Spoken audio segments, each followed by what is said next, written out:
fictional friends, and welcome to another episode of Fully Booked. I'm Megan. And I'm Arthur.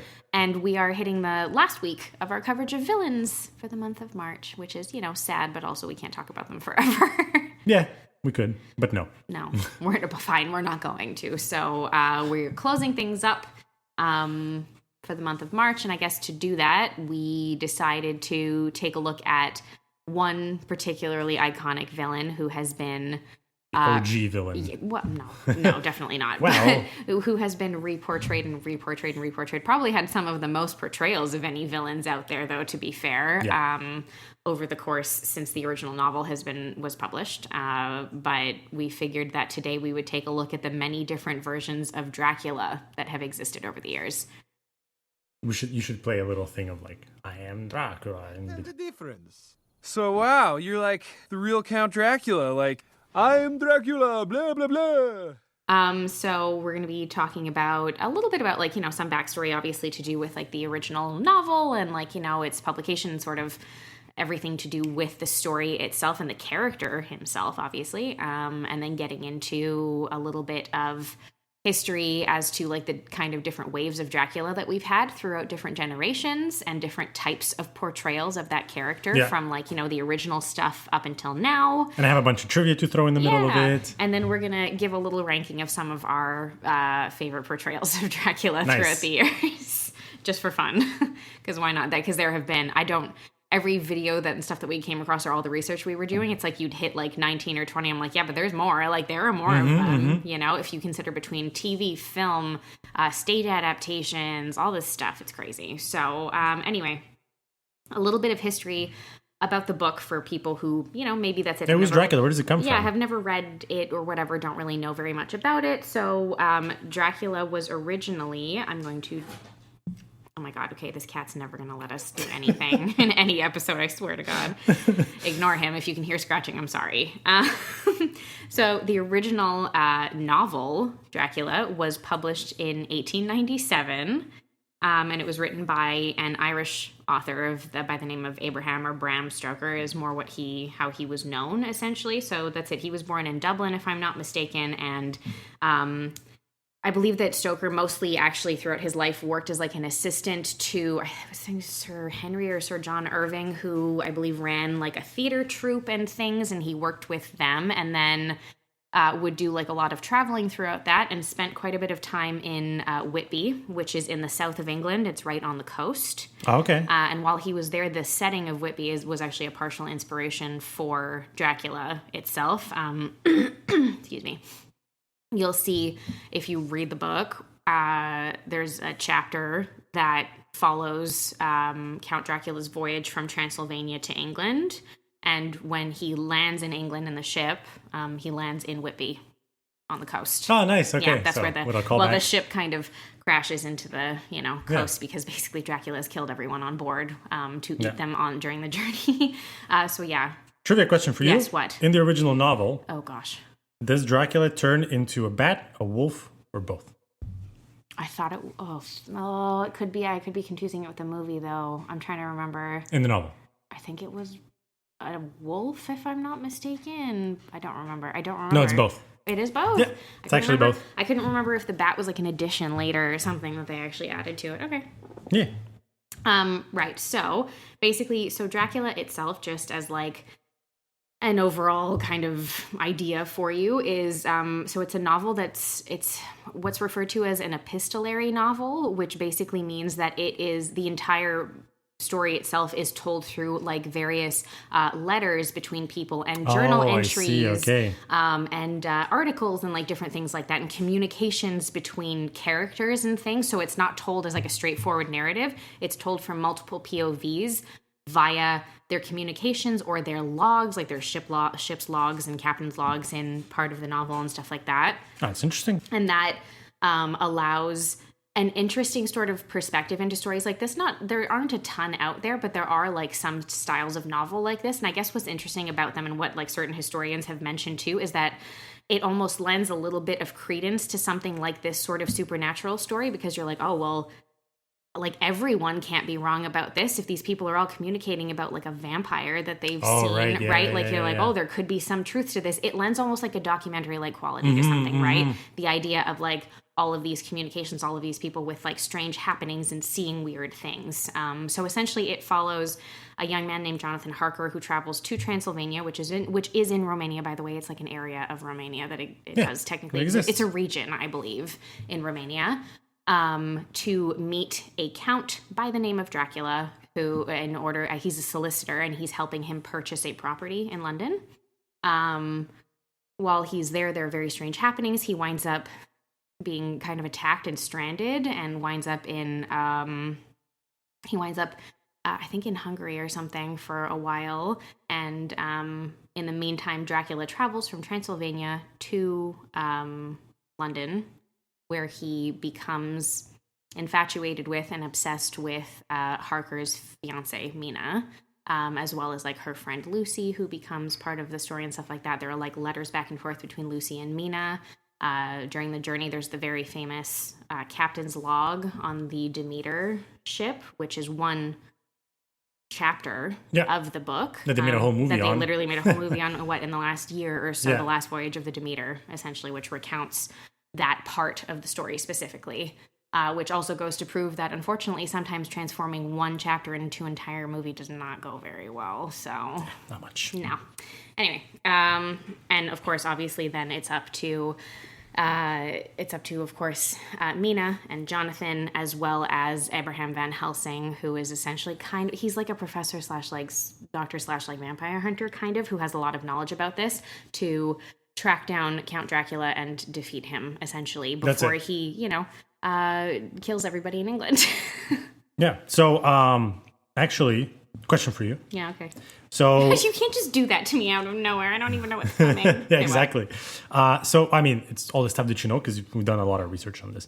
So, what is Dracula's real name before becoming a vampire, both in the lore and in some film adaptations? Okay, so this is actually quite disputed now in Right, terms okay. of whether or not this was the true inspiration. So the inspiration that many people for quite a long time believed that Stoker had with regards to writing the novel was obviously not just the setting, but also historical figures, one of whom was Vlad Tepes, who was a tyrant, count. He was some sort of king, I believe, back in... No, it's Vlad the Impaler. Vlad the Impaler, yeah. Yeah, But it was Vlad Tepes. You're right, yeah, I know. Yeah, that's it. Yeah, but he was some sort of, that's it. yeah, it was a monarch, whatever. A conqueror of some kind, anyway, like centuries prior, who was apparently known for being particularly violent with his victims. He would like behead them, stick their heads on stakes and display them and things like that in some sort of show of power. So there was a combination of that, but also a combination of a Hungarian countess named Elizabeth Bathory, who was thought to be also a partial inspiration because she, again, like according to legend anyway, would kidnap and bleed out like young women in order to bathe in their blood to allegedly, retain like eternal youth. Pretty much, she did this a few times and was eventually captured, and I believe like died like in a tower that she'd been locked in or something. Anyway, it was just like a 14th century countess or something. So anyway, that is technically like what they say. However, more modern scholars have actually looked into things a little bit deeper, and they don't actually believe that that's the case. If anything, there is a potential belief that when Stoker he wrote much of Dracula when he was in Whitby while he was staying there, and there is a partial belief that potentially while he was researching at the library about the area and everything, he selected the name Dracula because he incorrectly believed that it was the Romanian word for devil. Oh. But I don't actually think that. I'm pretty sure it's also not the Romanian word for devil. So yeah. Interesting. Okay. Yeah. Cool. Anyway, so that's where all that comes from. But that's like just like a little bit of backstory, essentially.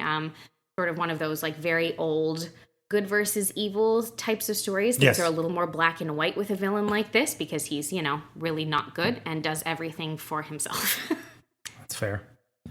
Cool. All right. So we have a cool, nice backstory and what kind of, he represents, I guess. Actually, what does he represent? We didn't mention that. Like, what was he representing in the Victorian era or whatever. It was I think like, he would have represented something like temptation to a degree, because he Yeah. does like lure women and turn them and use them and stuff, but they like go with him semi-willingly and things. And like, he comes back multiple times to feed them. So it's probably some stuff to do with like a corrupting of innocence Yeah, that's it. and things along those lines as Yeah, well. it's basically that. Yeah, that's it. Sexuality, fear Yeah. of foreignness, I guess disease a little bit. Because, there was a lot of stuff going on like that. Yeah, well, there was a lot of disease being brought back and forth from different Yeah, areas that's as it. well, right at the time. Yeah, exactly. So. Yeah. Okay, so now for the actual movie adaptations, there's a lot. Oh, gosh. And we went over a bunch to make our, rankings. So Yeah. it was hard to pick the top we- five yeah, for ours, we but can't exactly, we can't have gone over every single interpretation of Dracula through everything. Plus, like I said, there have been stage adaptations and everything. In fact, it started as a stage adaptation Right, that's it. prior to moving into Hollywood and them acquiring the film rights and everything. And also, for anyone who's not aware, in 1922, a German film called Nosferatu. Yeah, that was the first one I was going to mention. Yeah. Was released. And if for people who are not familiar, which now I feel like a lot more people will remember what Nosferatu is, because we just had an adaptation at the end of last year that came out that was very popular. Story, the base story of the film, was basically so there was no allowance at that time for a film adaptation to be made, even though the filmmakers wanted it. They skirted around, rewrote the story with different names for the characters, but essentially the story is the same, basically. And called it Nosferatu instead of Dracula, and decided to produce the film anyway. Bram Stoker's widow was not happy with this at all. She was still alive at the time. He'd passed away several years prior, is my understanding. That's it. And she was not happy. I don't know what kind of attempt there was to, I believe that she tried to have all copies destroyed. However, there were some that were preserved, which is why you can still watch the original Nosferatu to this day. And it's... Yeah, there was not many that survived, and really. it's in the public domain because, of course, it's been over 100 years since it originally came out. Yeah, that's it. So she sued for copyright infringement and ordered all copies to be destroyed. Yes. But like you said, a few survived. I think there was maybe one or two that survived. Exactly. And it became like a cult classic, basically. Yeah. And then, to this day, it still is. It is. To the degree that it's exactly. just had a remake come out. Yeah. So... that's it. So, if we want to quickly divide those things into certain time periods, I guess. So there's the first wave, right, of the Dracula film, which is the one we mentioned, 1922 Nosferatu with the Count Orlok thing. Then there's the original official quote unquote Dracula film, the officially licensed copyrighted exactly, yeah. one, which 1931, was 1931, called Dracula with Bela Lugosi. Yes, right. Which I think people probably even now people probably associate that physical image of Dracula with what we think of as that character. That's it, exactly. To this day. Exactly, it kind of set the visual standard and the iconic look of it. So Bela Lugosi was a Hungarian actor, and he had been portraying Dracula on stage prior to being given the part for the screen adaptation that was done in 1931. Yeah, that's it. And he learned English phonetically for the role. He barely spoke any English. He didn't he learned his lines. Understand what they meant or whatever it is. Yeah, exactly. Yeah. Okay, so one cool thing about that is that the 1931 Dracula official movie, right?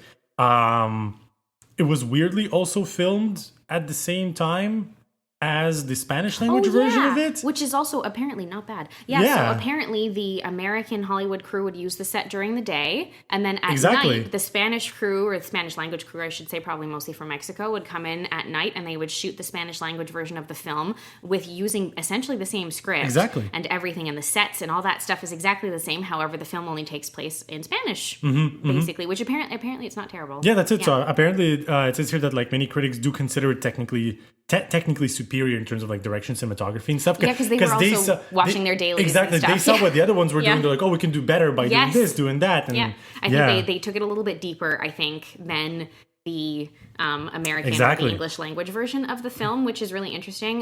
But I mean, look, at the same time, we talk about things, we talk about Universal monsters. So Dracula was the first Universal monster from Universal Studios to ever be produced. And these just weren't films that were made very regularly at the time. So between Dracula, and then the same year, the Frankenstein adaptation was released, which again is like eponymous with like the visual, especially of that character. Universal really solidified itself as a like horror studio for quite a long time. Yeah. And yeah, weirdly enough, apparently the 1931 version of Dracula had no music score. No, it doesn't. Yeah, that's it. It's just like... So the opening credits silence. And the closing little bit at the end, they play one of the pieces from Swan Lake. I cannot remember which one, but it was just appropriated to use for the film because at the time there were no like compositions that would be made, like score that would be made for a film, and there is none. If you watch the movie, you can... The original one, because later one they added it. Yes, you can find some that do have it in the back, but if you watch, I've watched it a couple of times, if you watch the original one, there's just a lot of long silences, and just kind of have to like be uncomfortable with it, sort of. Yeah, that's it. And I guess one last interesting bit of information with this stuff is that apparently Lugosi was buried in his Dracula cape. I believe he was, I think he asked for it, because it was really what he was most well known for. And unfortunately, he had a very rough go of it before and after the success of the film for a long time. And unfortunately, he, died under unpleasant circumstances, and he suffered quite a bit before he passed away, and never was able to maintain the level of fame that he had achieved, and was always very disappointed. And then we move into more of like a gothic horror type of year, so 1950s, 1970s. Okay. Right? So we have Hammer horror. Oh, Christopher Lee. Christopher Lee. Right? Yeah, Christopher Lee does a good job at a very gothic, very well-spoken Dracula. Like, if you want, like, an erudite Dracula who seems very, like, well-spoken and charming and stuff, like, that's the Dracula that you want is Christopher Lee. Yeah, that's it. And apparently his first portrayal of Dracula was in Dracula, also called Dracula. Yeah. Yeah, that's it. Well, in the Hammer film, Horror of Dracula, 1950. Oh, I'm sorry, Horror of Dracula. Okay. That's it. How many times do you think he played Dracula for Hammer Studios? Christopher Lee? Yeah. Ooh, off the top of my head, I can only think of 2, but it was probably a few more than that. Yeah, it's like surprisingly more. It's 7 times. 7, damn. I would have guessed 5. Right? Because like 5 is like, okay, that's enough. Oof, God, that's exhausting. Okay. Yeah. Oh, yeah. And one of the films that he did in 1966, which was like after the first appearance and whatever it is, Christopher Lee had absolutely 0 lines as Dracula. Okay. He apparently refused to say the lines. He hated them. He called them that they were terrible. So he was just completely silent the whole movie. Oh, that's funny. Which is like ridiculous, but also I guess terrifying at the same time. Probably also kind of unsettling. Like, you can make it more unsettling for the other characters and stuff in the scene. If you just start rolling with it and you're like, all right, whatever. If you switch a few things around, you can make that really scary. Yeah, that's it. Can you imagine acting with that? Just like a guy just looking at you, just staring at you. I'd be like, okay. Yeah, that's it. Well, so that's it, right? And it makes like the other characters in the movie also be like unsettled and into the whole setting and everything. Yeah. And you're uncomfortable with them. Yeah. Which makes sense. Exactly. Yeah. So there was like all those movies because there was like basically a whole studio taking care of that. And then we went into the more, I guess, modern age, whatever, 1970s, 1990s. Okay. Right. So we had. That was like sexy Dracula in the 70s. Kinda, yeah. The 70s, not yeah. the 90s. So, I mean, there was Blackula. Right? Oh my God, yeah. Which was number one. Which also like fun fact too, if you watch Blackula, which was like a blaxploitation film in the 70s version of Dracula, which has a black Dracula character in it, whatever. At the beginning of the film, there is like a white Dracula there as well, and there is an argument that occurs between those two characters over very interesting things. I'm going to talk about it a little more later because it's part of my ranking. But but it's anyway, but it's actually like a pretty decent film, honestly, and it has again a very well-spoken, very erudite, very handsome, put-together Dracula character in it. And so it was very much like of that time. And then, what was the other one there who played him a bunch? Frank Langella, I think. Langella, that's it. He was like more romanticized and whatever. Yeah, they tried to make, like, his hair was really fluffy. And they tried to, like, they had him be very, I think, like, a lot more seductive, where I feel like Christopher Lee's was a lot more, like, ramrod straight posture and like very proper in that role, even if he was like a vampire and he's scary. I feel like Frank Langella's was a lot more like fluid, purposefully to start leaning into like that seductive aspect of the vampire thing. Yeah, that's it. That's kind of like what that era I guess has done for it, is that like, they've tried to make it seductive, vulnerable, maybe humanizing the monster, quote unquote, a little bit and stuff. Yeah, that's it. And then there was also the Bram Stoker Dracula 1992 Coppola. Oh, yeah. Francis Yeah. Ford Coppola starring That's it, Gary Coppola. Oldman as Yeah, exactly. Dracula and Keanu Reeves as Jonathan Harker and Winona Ryder as Mina Harker. Yeah, crazy cast, weird movie. I'm okay. Yeah, I know. Like people go really hard for Francis Ford Coppola's films, but they tend to be they're very long as a rule, and they're very like almost lethargic feeling. Like you just kind of have them on while you're half paying attention on like a Sunday afternoon kind of thing. Like you're not really looking at the movie that much unless it's for the visual aspect of it. And it's not to say that it's a bad film. It's just not one that like I ever feel the need to rewatch. Right, that's it. Particularly because like it's got good performances in it. It's also got a couple of not good performances in it. Yeah, well. I like Keanu Reeves, but I definitely don't like that role for him. So, yeah. And then we basically move into the more today's Dracula, I guess, more modern era right now. So, like the last 20 to 25 years, essentially. So, there were actually a bunch of them. Dracula 2000, which was hilarious because we watched it yesterday and that was something else. But honestly, I you know what? I'm going to maintain not a good movie. Like we were watching it yesterday. There's so much stuff that you're like, why is this even in this film? Who cares? But honestly, probably one of the more original like backstories when we're going to change the backstory of Dracula to take it in a different direction. Because spoiler alert, in Dracula 2000, the backstory of the character and how he became a vampire is that Dracula, way back in Israel, was Judas essentially. So like biblical Judas, and so betrayed Jesus, who of course then was crucified and everything and hanged on the cross, and would go on to die by suicide because of the guilt that he kept after he had betrayed his friend like this, and then was cursed essentially to live forever as a vampire, like as this kind of creature, basically. Yeah, it's cool. It's a very different from the usual. Everyone else has the other one. It's also yet again one of those like many funny instances where you're like, yes, totally, Dracula, if he was Judas Iscariot, is definitely like in Israel. It definitely looks like Gerard Butler. So bad. God, it's a bad movie. And then there was Van Helsing, 2004. Also terrible. Dracula Untold, 2014. That's one that plays with the Vlad the Impaler thing. Yes. Where like specifically that character is Vlad Tepes and then like goes through his transformation into the Dracula character. It's okay. It's okay. It's fine. And then BBC Dracula 2020. Woo! That one was great. So there's that. I mean, and then it kind of like somewhere in those years, like late 2019s to early 2000 to 2020s, it almost, they tried to make it like a fun Dracula with Hotel Transylvania. Oh God, yeah. And then Renfield in 2023. It was like very much kind of like very crazy and over the top. Yeah. Yeah, that's it. So like it kind of moved into almost like satire, I guess, or whatever. Yeah, no, definitely. Yeah, definitely. I mean, I think at this point too, because there's like such like a stereotype around that specific character, like the Dracula specific vampire, not a vampire in general. You can do different things with vampires, but around Dracula specifically, that I feel like at this point they kind of have to go a little bit more comedy adjacent with it, because it would be really difficult to do that in a super serious way again. Yeah, for sure. Or if you do, then, you really have to change the style of that character. Yeah, so then they brought it back last year with Nosferatu. Yes, but that's also very different. Yes, that's really different. And also keeping it a period piece also automatically makes it different as well. Yeah, that's it. So now we're back to almost the original. So we went full circle at this point. You know what? Like maybe I will eat my words, and maybe we'll have like someone will do like some sort of more straight, let's say, remake than some of like the newer interpretations of the character that we've seen more recently. And maybe I'll be like, wow, damn, okay, like look at that being scary again. Yeah, that's it. Cool. Okay, before we get into our rankings, there's a couple of like things that I found that were very, very interesting during the research and stuff. And I just want to mention it because even when I told you, you're like, oh, what the hell? I didn't know that. No, I have no idea. So Dracula was in the Marvel comic series.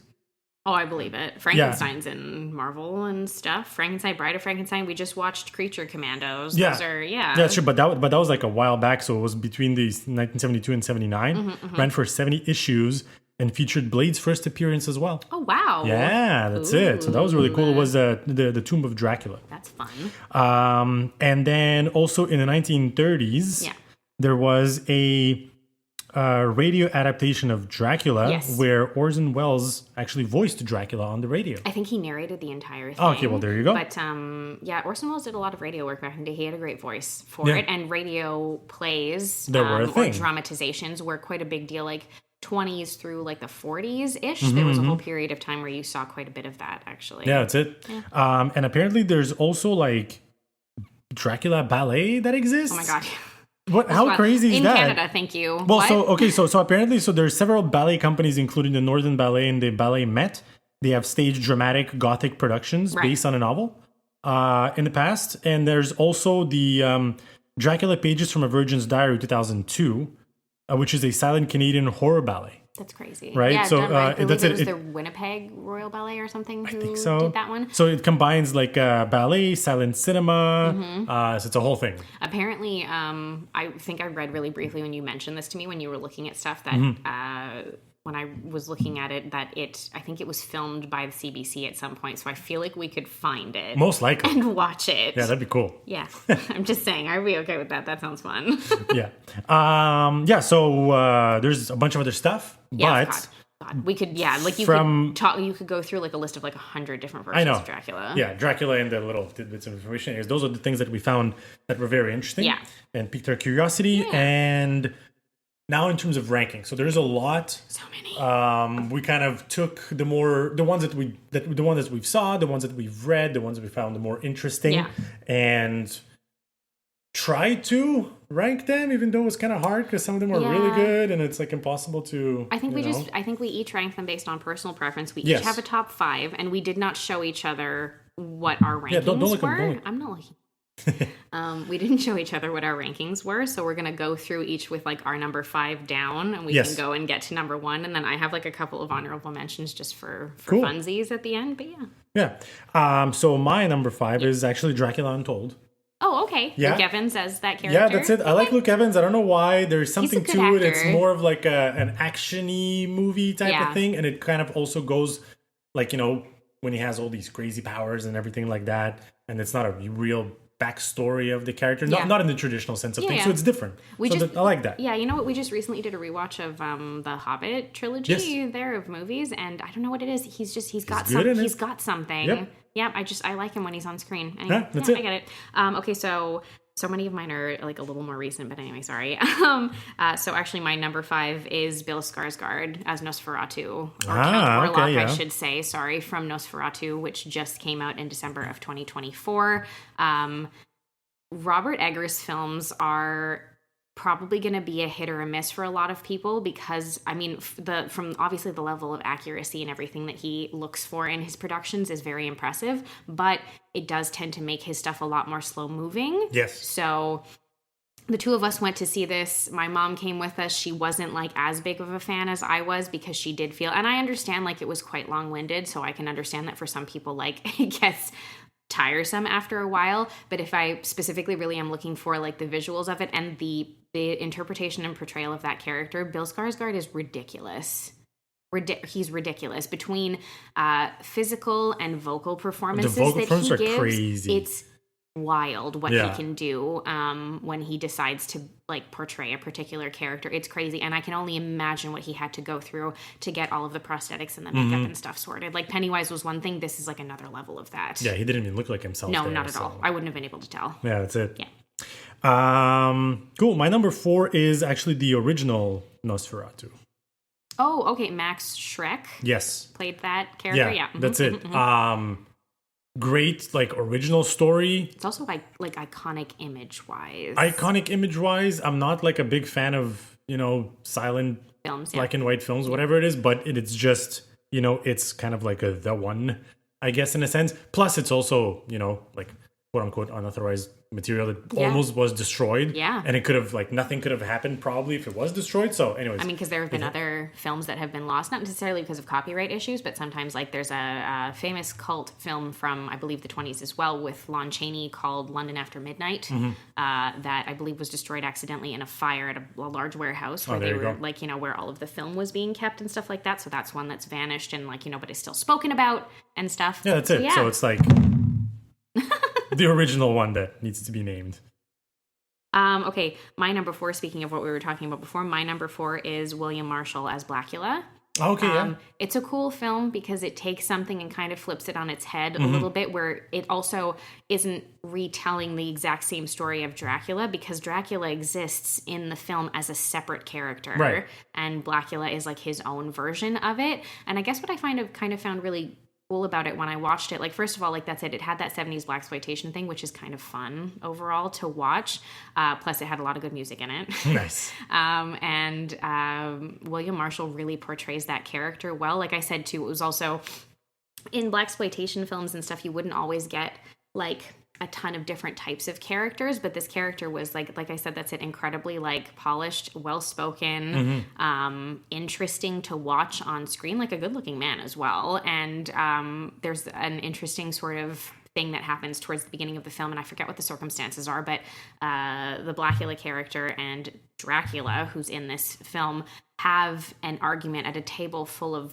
white vampires, basically, about them not caring about Black people being moved into slavery, and Blackula has an entire argument and like fights him essentially on those points. So it was also trying to like make a statement, which I think a lot of blaxploitation films did in a slightly more subtle way than maybe people would expect, so they don't always see them. And that was just like an interesting interpretation of that kind of character, and it's like a cool movie to watch. Nice. I should check it out because I know it exists, but I never fully seen it.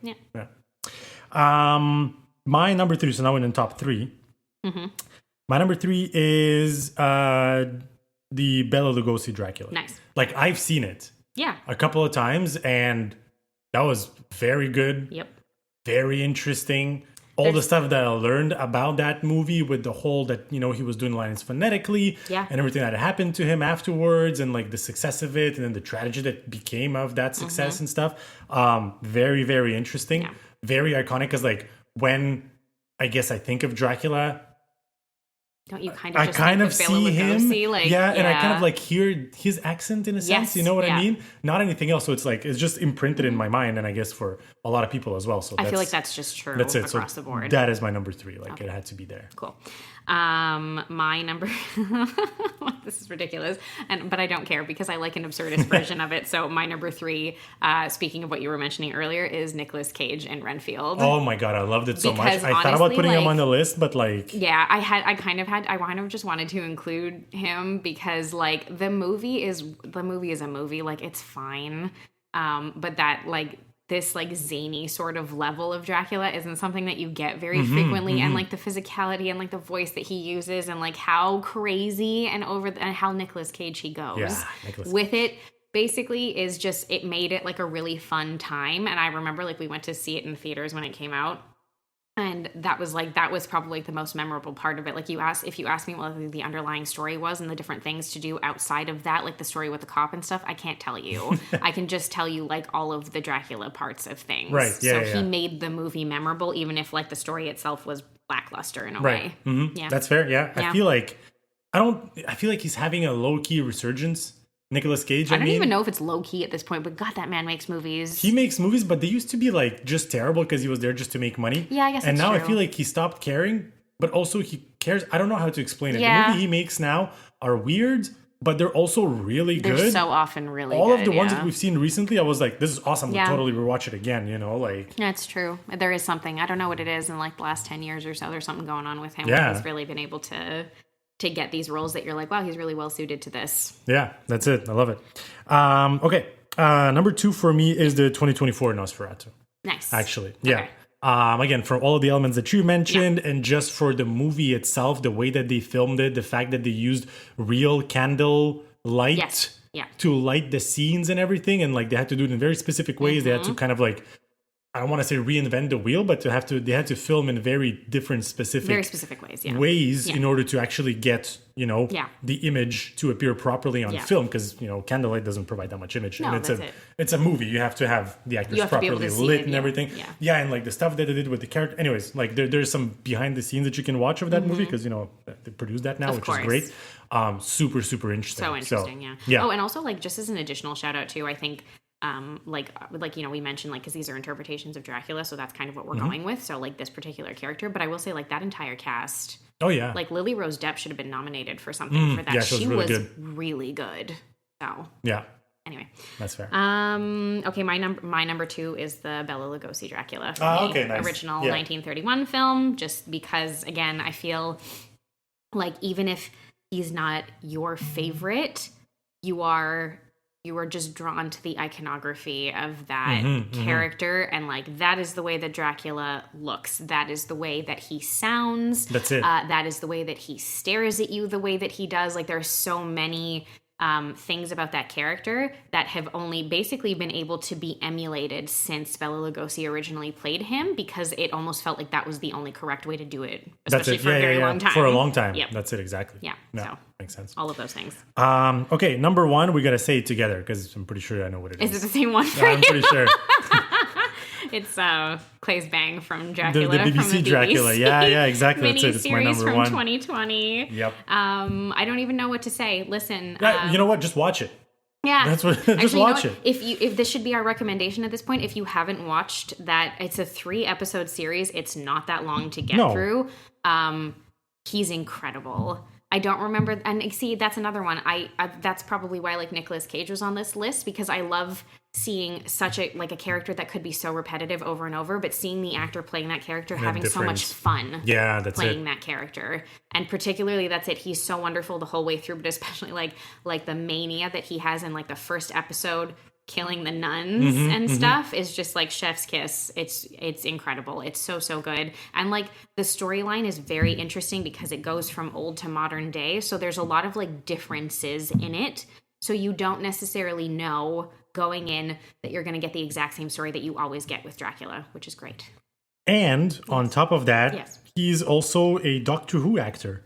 Oh, How awesome is that? Oh, that's cool. Yeah, that's it. So he played the Dracula in the 2020 BBC/Netflix, whatever series. Yes. Yeah, and he's also a Doctor Who actor. Oh, and he was in Bad Sisters. He was in the first season of Bad Sisters as well. Yeah, exactly. He's great. I believe he's Danish or something. Something like that. Yeah, I think so. Yeah. Good British accent too. Yeah, there you go. Okay, I have honorable mentions. All right. Which are just fun ones, mostly TV stuff and like littler things that it would be hard for me to like rank them in my top 5, and maybe in my top 10. Yeah. Maybe. There is an episode of Supernatural called Monster Movie. And the Sam and Dean in that episode specifically, it's like on Halloween, and they have to fight a shapeshifter who turns into a bunch of different classic monsters, but he spends most of his time as Dracula so that you can actually see the actor's face and everything too. Sure. He's not like wrapped up like the mummy or anything, you know what I mean? Like that kind of stuff. He's played by an actor named Todd Stashwick, and the character's really kind of tragic and sad because he's really lonely. Okay. So he keeps trying to lure people in to like spend time with him and stuff, and he's doing it by pretending to be like these classic monsters and stuff, and it's really sad and cute, but he also is very funny because obviously there's like a lot of tongue in cheek to the whole thing. Like it's a bit ridiculous because it's like over the top, like, yes, come into my home, like very like silly and stuff, and it's like clearly an American guy doing this, but it's just funny for that. And it's like it's an episode that I remember a lot because probably because of like that kind of things, because I'm like I remember like, you know, the Dracula and like the different like characters that he plays, but it's really fun. Yeah. Oh, he would have totally lured you in. Oh, I would with the have accent, been like, you would have been like, yeah, you're a universal monster. Cool. Okay, I'm coming. I'm coming in. There's an episode of Buffy the Vampire Slayer that features Dracula. It's called Buffy versus Dracula. I think it's the first episode of like the 5th season or something of the show. But where Buffy legitimately meets the Dracula. The whole like it's weird because it's one of those things where like I love that episode. I wouldn't say that he's like my favorite portrayal of Dracula. It's an actor named Rudolph Martin.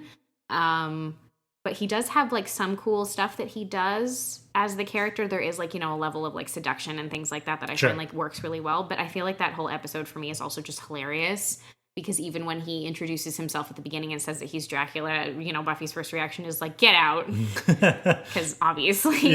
So that's like an episode of TV that I remember just because of how funny and like silly it is. And I just appreciate more modern stuff. Maybe that's it going in a different direction with the Dracula character. Right, yeah. And then, a couple of other movies just like rapid fire, Leslie Nielsen and Dracula Dead and Loving It because it's silly and ridiculous and over the top and it's just funny to watch a Dracula like that. That's basically a slapstick comedy essentially. Duncan Rieger, who plays Dracula in The Monster Squad from 1987, which is about a bunch of kids who wind up having to fight a whole bunch of classic monsters in Cool. their hometown. And it's like a bunch of little, like, foul-mouthed, like Goonies, but with monsters in it, basically. That's pretty much what it is, and it's really fun. And then, there's like the Count from Sesame Street, because he also taught you how to do things. He taught you about numbers, and that's great. I didn't even think of that That's one. probably like the only interpretation of Dracula that I've seen where he's never evil ever at all. He doesn't do anything bad. He just teaches you how Sesame to. Street, I know, come but on he now. just teaches you how to count. Yeah, but like Oscar the Grouch is grumpier and potentially more villainous than the Count is. Fine, yeah. There you go. Yeah, that's my ranking. Nice. Anyway, that's it. You could have like 3-hour long episodes just looking and analyzing like all these different versions. There's so and much. again, even just going through all of the versions of Dracula that have been portrayed by various actors and things, like stage, screen, and also like globally as well, because there are foreign language versions of this character as well that exist, because it's such an iconic character. I have to wonder to an extent how Bram Stoker would feel like knowing, like seeing all of these now, if he would be like annoyed by any of it, maybe some of it, but or if he would be like impressed at like maybe how long it's lasted for. Sometimes I wonder that about like authors of very classic stories, how they would feel about them now potentially, and like how long they've lasted and all these different depictions of the characters that they created. Yeah.